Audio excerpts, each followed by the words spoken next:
Kristin, thank you for joining me today. You are the lead trainer at Pasadena City College, the yoga teacher training program there, which is where I got my yoga teacher certification. Thank you for having me. I know you were a dancer. You have come from a dance background, but how did you find yoga? Yeah, yoga sort of became like a way that I made my dancing body feel better. So it started as kind of a therapeutic or complementary practice. So I was taking classes kind of on and off, not with regularity, just to help myself to feel better in my body, especially after performances and things. Yeah. And then my dad died, and I didn't really have like a spiritual practice that felt like it could kind of hold the space for the loss. And my mom had noticed my interest in yoga and suggested that I go do a yoga teacher training. And it was kind of perfect timing. I was living in San Francisco. I did my yoga teacher training at the Yoga Loft in San Francisco on the recommendation of a friend. And the teachers I encountered there were varied. It was a number of teachers. They were all extremely experienced, a lot of them from the Iyengar line. Yeah. The yoga teacher training was very therapeutic for me. It helped me to understand the philosophy of yoga and to begin practicing some of the philosophical ideas in yoga. And so it helped me grieve and mourn. And then from there, my husband and I have moved quite a bit. We're in Northern California, and now we're down here. We've been many places down here. And so every place I've been teaching yoga at community college or studio, or both. And so now I'm at PCC. I've been there since 2017, 2018. And started leading the training just before COVID. People watching this may know that this area was hit by the Eaton Fire in January of 2025, and you lost your house in the Eaton Fire. Yeah. What was the night of January 7th like? So I'll start with saying, like, my son had the stomach flu, and as stomach flus go in a family, it's like catches like wildfire. No pun intended. So I. But it's great that you can make that pun. Great that I can make that pun. Yeah, probably not funny, but so he had the stomach flu. I had the stomach flu the night before the fire. So I spent the whole day trying to recover. I was like on the couch trying to eat crackers and do all the things you do to like get your strength back after something like that. So the power was out. My husband thankfully had the forethought to move my car out of the garage, and he was working into the night, so he was going to move the car. So he moved the car out of the garage, and that was a gift and a blessing.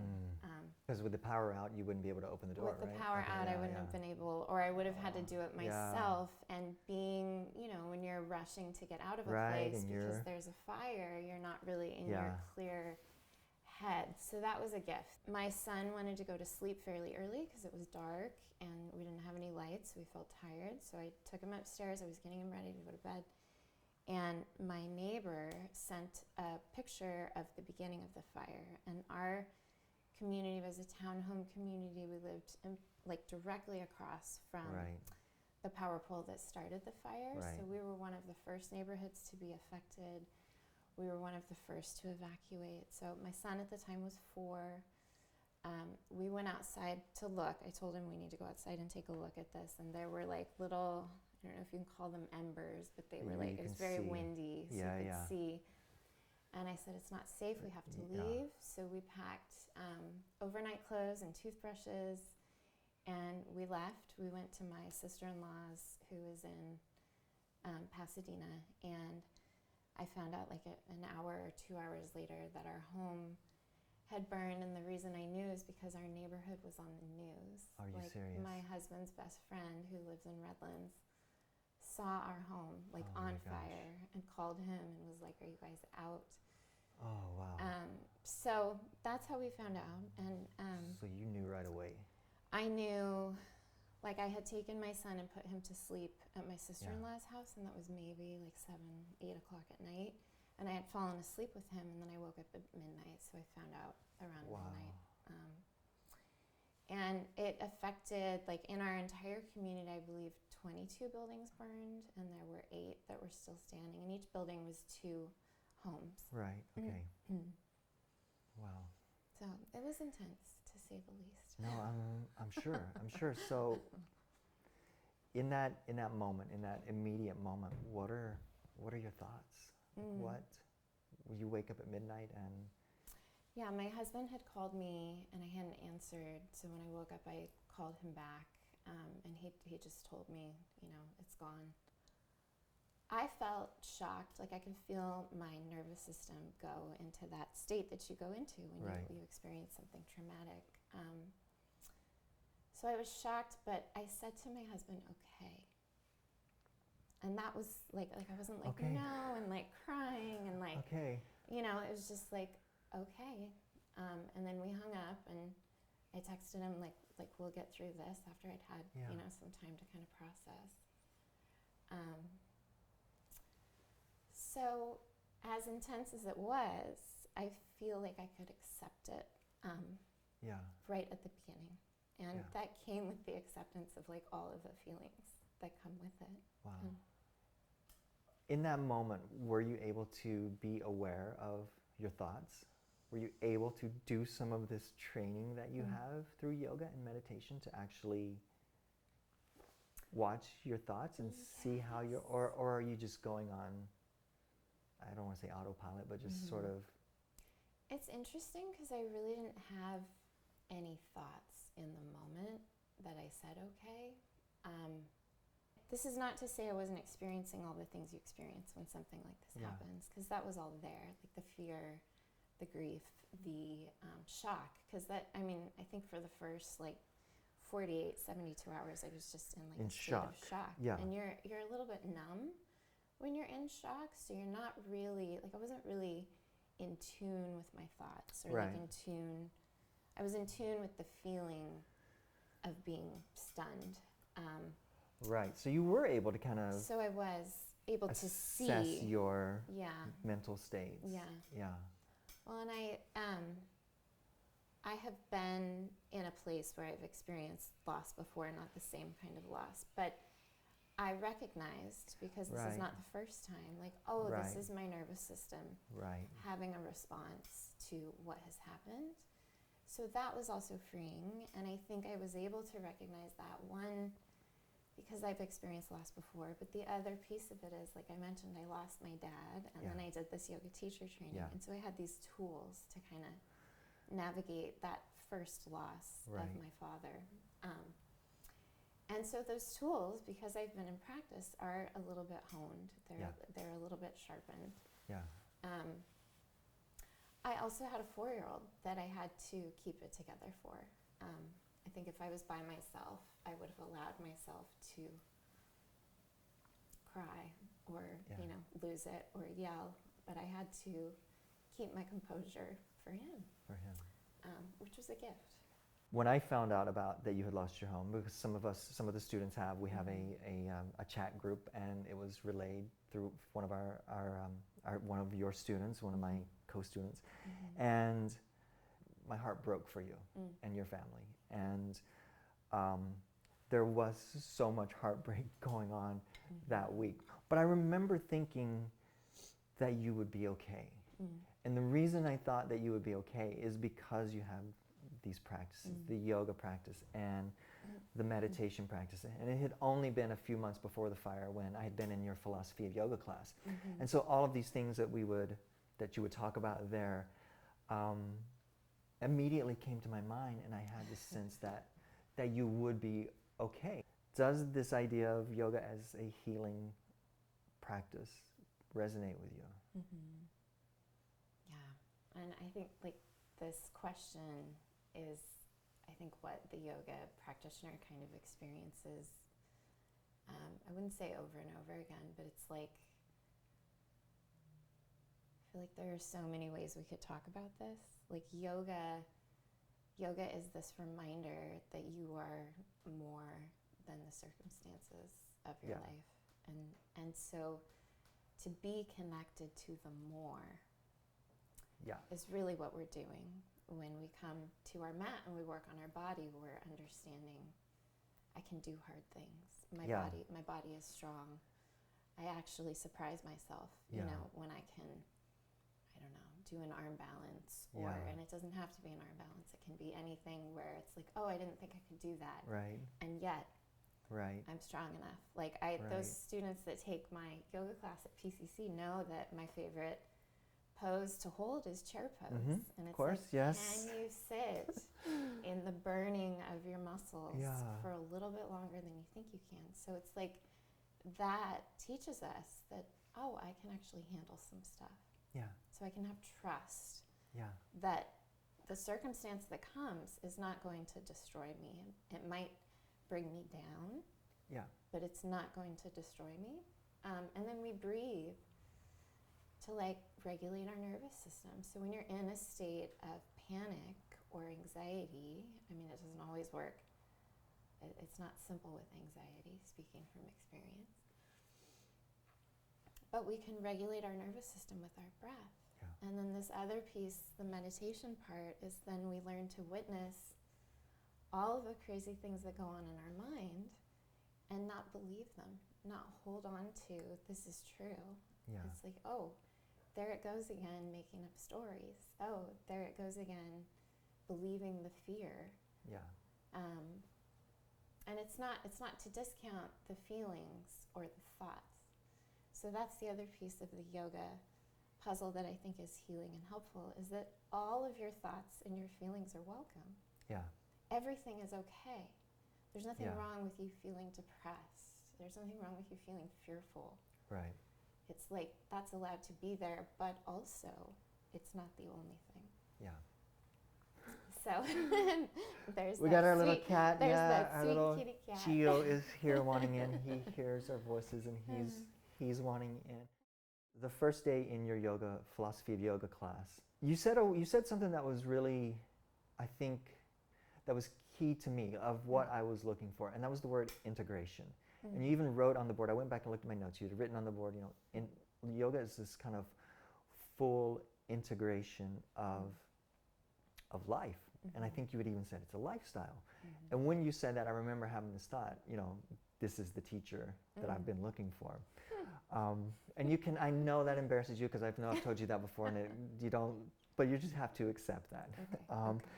And I wanted to just follow up with what you were just saying about, because what the way you had said it is, the way you wrote it on the board is samadhi. So samadhi is kind of this goal in yoga. You know, everything's, it's the 8th limb of yoga, and samadhi is this. To people that don't know, samadhi is this Sanskrit term. It's used in both Buddhism and in yoga, but it's just essentially a state of bliss. And you had mentioned samadhi being kind of this integration, this full integration of all of these things, all of these negative and positive emotions. What yoga does for us is, because we understand I am not the sum of my circumstances. I am the everything. Right. And also the circumstances are happening to me. So it's like it's both get to be there, and I'm not limited by the circumstances because the everything is so much bigger. Right. And I think it's hard when we're faced with the challenges that we're looking at right now. We're seeing the injustices that we're seeing the violence. But yoga, like you're talking about the 8 limbs, the limbs are the ways in which you get to this state of yoga, which is this state of integration or like full acceptance of all of it, like the entire human heart, all of the feelings that you experience in this life. And that's big. Right? How do I do that? How do I commune with myself in the sense that I love everything about myself? Yeah. And I think that's what people have a hard time with. I think that's what we all have a hard time with, because we all are human and we make mistakes and we mess up. But that's where it is. And so if you look at the 8 limbs, they're each laid out pretty organizationally, 3, 4, and 5 are like asana, which is the movement part, pranayama, and then the meditation begins later, because like as you advance, the meditation becomes the more important thing. Right. So the yamas are first, and the first one is ahimsa. And ahimsa means nonviolence. And so what I love about this tradition is that it's saying at the very beginning, the world is violent, and the most important thing you can do is to like love yourself and love other people. Yeah. And if that's not the end of it, it's like you could start with yama number 1 and just practice that for the rest of your life and maybe get to the state of samadhi. Because what does it mean to love myself fully? To love all of the thoughts that I have? Yeah. That's like a radical ask. It is. And then sitting above ahimsa is satya, which is truth-telling. And when you think about what's true right now, it's different than what was true for you yesterday, than what was true for you a year ago, than what was true for you. So it is this ongoing practice of presence in engaging in the truth. Right. And where we get stuck is we adopt the stories that we tell ourselves about how bad we are or whatever. We get stuck in those, so we cannot see the truth of what's existing in this moment. So it's this balance of truth-telling and extreme compassion for self. And those two things together are the healing components in my mind. You can do all of them and be healed, but if you want to focus simply, because they're not simple at all, they're huge. Ahimsa, being compassionate and loving to self and others, and also being truthful. So sometimes what is true is that you can't be nice, and nice is not necessarily what we're after in this practice. You can't be nice to somebody that is being violent to you or aggressive to you or has done an injustice against you. The loving and kind thing is to not keep going, back. Right. Like the loving and kind thing is to protect yourself or the other person. How would someone take their standard Western asana practice to start to integrate some of these things that are helpful in so much bigger ways? We need to fill our cup to be helpful. And so if a yoga practice is helping somebody to show up and be of service to somebody else or be actionable, good. Like the yoga practice is not meant to be only self-serving. Like if we look at the yamas and the niyamas, and I feel like that in this culture, those are often excluded from practice. Like usually what you're going and getting at a yoga studio is the asanas. You're getting postures, and often you're getting them without a lot of reference to the yamas and niyamas, which come first and second. So it's not just a fun, form of exercise. Right. And it can be that, though. Okay, yeah, so because it can serve more than one purpose. Right, and I think for a lot of people, the fun PE class is what serves as the gateway. The primary and yoga for me, practice. it was. I mean, I knew right away that I wanted to do yoga to deal with anxiety, but... Well, and I think somebody who's using yoga to deal with anxiety is benefiting other people in using the yoga to treat the anxiety. So I think anything that we can do for ourselves to make ourselves feel better is beneficial to everybody. Right. Because when I'm feeling super anxious or scared to leave the house or whatever it is, if yoga is going to help me to not feel that way anymore, then I'm more likely to be of service to other people. Right. So I think the practice can be self-serving, but I also think the practice is self-serving and also you're helping the people around you. I mean, at the very least, if your loved ones don't have to worry about you being anxious, that's a gift. Right. They're more free because you are content, like in your own body and your own experience. When I'm full of anxiety and not like mental health healthy, everybody worries about me, and that takes away from their service to other people. Yeah. So I think, like, if yoga is healing to somebody in any way, like for their own anxiety, or for example, a healthcare worker or somebody who's regularly doing social justice work. Like if that is serving as the way to fill the cup so they can go and do their work, all the better. But I do think when you do yoga, you feel better. I haven't met one person that's been like, God, I really regretted going to that yoga class. I know, you know? It's like getting there is the hard part. But then once you're in Shavasana, you're just like, I am so glad I came. So very little of our world today, we've gotten to this place where so very little of our world is designed and built to take care of people. But I think yoga can do that. But I think what yoga teaches you to do is to care for yourself in a way that maybe you haven't learned from like the systems of society that you're talking about, that is not necessarily modeled to us through our media. Or even through like your family of origin. Or even through your family of origin. I think yoga can teach you that you deserve to be loved. And I think for a lot of people, that's something that maybe they haven't known before, which is really heartbreaking. But I think a yoga space can offer, like, you are enough as you are, the end. And so many people have a hard time with that. And so that's where this acceptance piece comes in. It's not that I need to it's not that I'm broken. It's that I want things to be different. And those are two very different things, like feeling broken and feeling like I want things to be different. Like the human soul can never be broken. I think sometimes we don't ask for help because we feel undeserving. And that's where we suffer more. I need help. I'm allowed to ask for help. And I think yoga can teach us that you don't have to be a Superman. You don't have to pretend like you don't have feelings. Like all of it is okay. But knowing yourself, yoga is the study of the self. To know what I'm capable of. And also to know when to ask for help. And to not feel shame about asking for help. That's a big teacher, I think. I love it. Kristin, thank you so much for being my first interview here. Thank you so much for joining me today. I really, thank you, Brandon. Really appreciate it.